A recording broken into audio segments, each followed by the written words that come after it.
Hello, my name is Daniel González. I am a printmaker, and today I'm going to be talking about uh, papel picado, paper cutting, and I'm going to be showing you three different ways you could do it at home. One way is for very basic, very easy. Young kids could do it maybe with the help of parents because we will be using sharp scissors. And then another one is way of doing it is going to be intermediate, and that's maybe for kids with better dexterity, maybe older kids, teenagers. And then the third way I'm going to show you how to do it is how people in Mexico make it. And yeah, thanks for being here.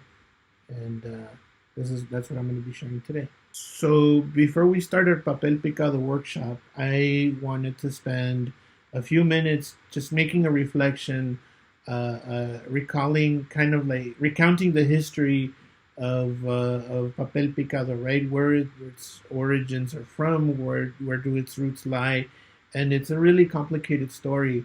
Today we see it as decoration for coffee shops. We see it as decoration for parties, and it's just kind of like in the background, right? It makes the environment festive. For a wedding, you see it you see it decorate dance halls. For Christmas, you see it decorate parties, and in particular for Day of the Dead. How did that become synonymous with our celebrations for Dia de Muertos? And we have to start where everything starts, really, in Mexico, with the first original people in Mexico, their indigenous communities, uh, their practice of making offerings to the deities of the underworld. And those were made out of paper. They would decorate the statues of Mictlan Tecutli and Mictlan Siguat, and they would make these cut out paper banners out of amate paper. And communities today continue to use paper in the old way, right? In the ways that were as offerings to the deities and as ways of healing. I have an example here tonight, and I have here my friend El Señor del Monte, and he was gifted to me by a friend, my friend Alec Dempster, who is also an artist who works with Papel Picado. This is from the town of San Pablito, and this is Señor del Monte. And as you can see, it's made out of amate paper, and it's a very simple paper cut. You can see the crease down the middle, and you fold it in half, and then you make these really delicate cuts. This was done with scissors, and when you fold it in half, you see the pattern there. And when you open it, it makes the complete person. And these are used in healing rituals. For me, for me, it's a special a gift from a friend, and it's kind of he's my protector, and he holds a very special place here in my home. So I'm going to put him back, and I just wanted to share him with you because these communities are still thriving, and they're still around. We shouldn't assign them to the past, and they're still continuing these practices. But these are the roots of papel picado, right? How did we end up making these things out of this material called papel de China? So when the Spanish invaded Mexico, there's no other way to put it. When they invaded Mexico, they brought over a new religion. They enforced on the indigenous people.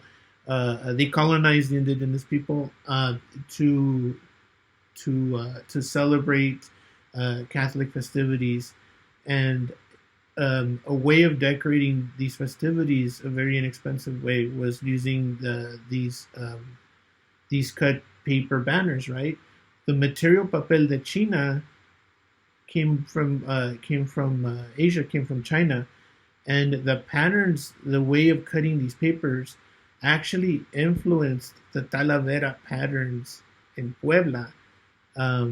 So when this material arrived to Mexico, it wasn't a big jump between making this papel picado that we know today in that new material and these paper cut banners that were used in religious festivities and celebrations for the fall time, for the time when plants start giving off their seed, for the harvest time when plants start giving up their fruit. Um, we indigenous communities would make these paper patterns, and we have many festivals that fall within that time period. So papel picado is a translation of that indigenous practice with this new material and with these new way of cutting it, and these new motifs and these new patterns coming from Asia, with the trade galleons and Manila galleons coming in from the Philippines over to the coast of Mexico, and bringing these new materials and bringing in these new motifs, and they started becoming showing up in primarily in religious festivals. For Lent, you would use the color purple. It's a color of mourning, purple and white. White is a color of purification. If you see the old codices, you will see the deities of the underworld with little pantlis, with little paper banners around them. Also, white is associated with purity and with weddings. So you'll see papel picado, the color white, for weddings and for baptisms. Um, and yeah, I think we just have to be mindful of what we're doing with these traditions, and to learn a little bit about them. They're very fun to do, and they're very fun things to make. But it's also fun to find out what where they came from and what they mean, just so that at least we know, right? And we keep that tradition alive. We keep these stories alive through the things that we do and the things that we make. They're not just vanity. They have a rich history. They have a rich tradition, and we should be aware of it, right? As people that practice them, we should have at least a little bit of knowledge, and a lot of curiosity to continue to build upon that knowledge. And okay, well, I think I said enough, and let's get started. Okay, so this demo is for the intermediate level papel picado. So you're gonna start with your stack of tissue paper for papel china, and then what you're gonna do is we're gonna make a small fold up across the top, and this is where you're gonna do your string, and then you're gonna take it and you're gonna fold it in half. Then you're gonna bring this corner up like this, and then this corner, see this corner here, we're going to bring it up to this other corner here, and then this we're going to bring it to this corner here. So now that you have these different folds here, and I'm gonna draw the lines with a white charcoal. You can do this at home with a pencil, but I'm gonna use this so you can see the lines that I'm gonna be making on this. So we're gonna cut these little crescent moons like this into the paper.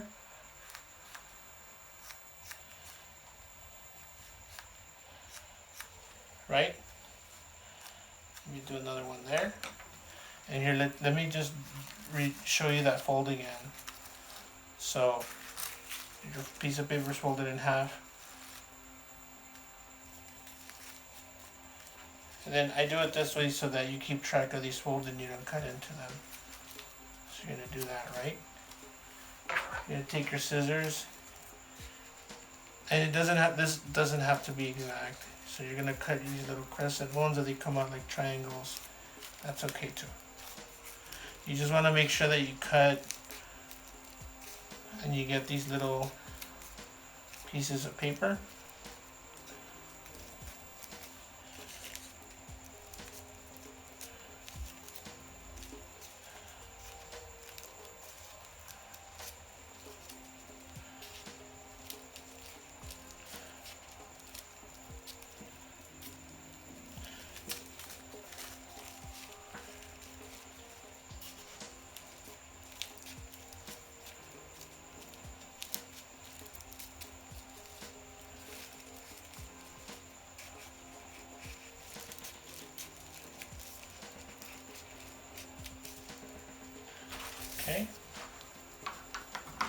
So now we're going to open up our papel picado. And you got now not just one star shape, but you got two on the same sheet. And if you want to go even further, you'll fold it in half. Fold it in half. You bring this edge up to your cut edge here.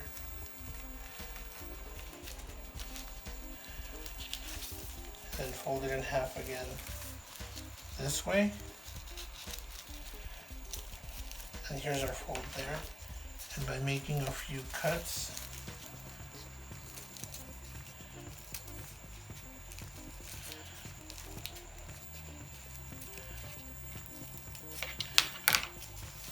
you could fill in that space with another design here across the top. And you could finish off by making an edge like I did on the other one. But this is your double star pattern. So you get twice the patterns with a few more folds. It looks a little complicated, but if you practice, you could get this down, and you could use this to make other patterns. It doesn't have to be a star. If you could get your cuts to be a little bit more rounded, they could be flowers. And like I said, there's a lot of patterns online if you guys want to look and find them and try them out and figure them out. Sometimes they include directions. I'll give you my recommendations for books at the end of the demo tutorial. Okay, so this demo is for pro level, expert, 11. This takes a lot of practice, and we're going to be using some very sharp tools that maybe not everyone has access to, but you can get the same results by using a box cutter or an X-Acto blade. I'm going to be using my own personal stash of tools. Artesanos in Mexico would use very similar tools. They call them fierritos. And I just use printmaking tools because I'm primarily a printmaker, and I know how to sharpen my tools, and I have that ability. So what I did is I just took my printmaking tools and I gave them super razor sharp edges and use the shape of the tool. Each tool has a shape, so this is like a little flat chisel, and this one has a curve. I also bought these really cheap chisels from Harbor Freight, and it just really sharpened the edges. And this one's going to give me a curved cut, and then these flat chisels are going to give me a flat cut, and this one's a 1/2 inch, and they're all different measurements. So artesanos would use not a self-healing mat like we're going to do tonight. They would use a plancha, which is made out of lead, and then whenever it becomes really cut up, they melt down the lead and they create another plancha out of it, and they use that as a work surface.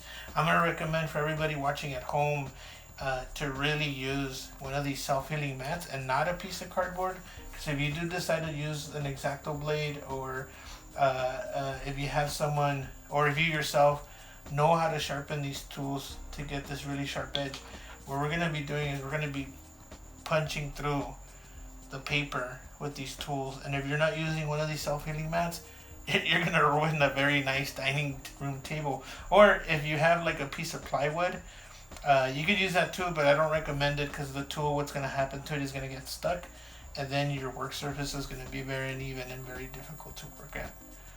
Okay, so I have my paper ready. It's already cut down, and I already had my centerfold here. And this is a kind of pattern that I put together on my computer. You can hand draw these using a ruler, using paper and pencil. But what I want you to notice at home is that center line here. See, this is just half of the calaca's face. That's where you're going to put your fold. And this is the pattern you're going to cut into the paper. And I'm just going to use a few sheets, but I've done up to 60 sheets at one time as you punch through these. And it is a little time consuming. So what I do is, so I have my papel ready. I'm gonna make that fold across the top, where that's where my string's gonna go.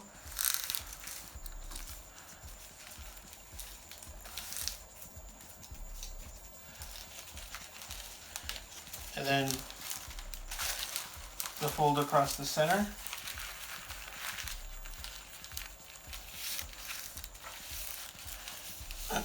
So this is my fold, and now I'm going to line up my pattern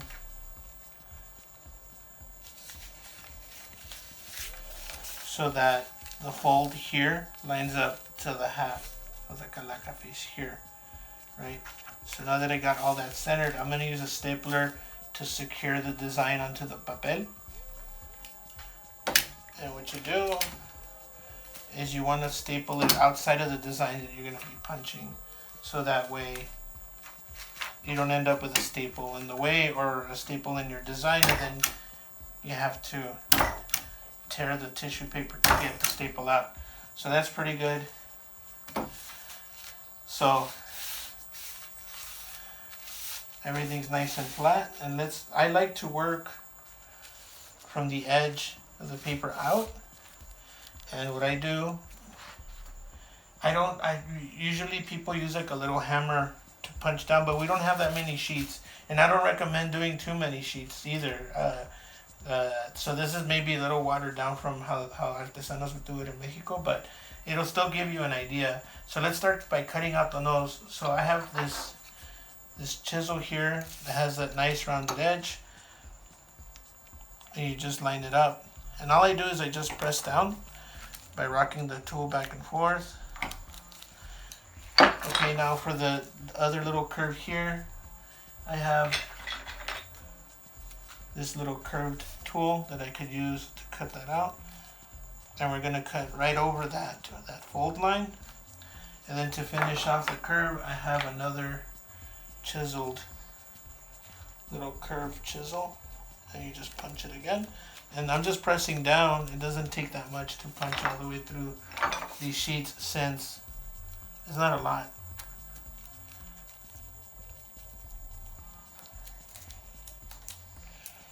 And there you go. That's the first cut that it made. And I'm going to set up a camera so you guys could see the process of cutting this. And so you guys could come along with me as I do this. I'm going to speed it up a little bit so you're not here all night.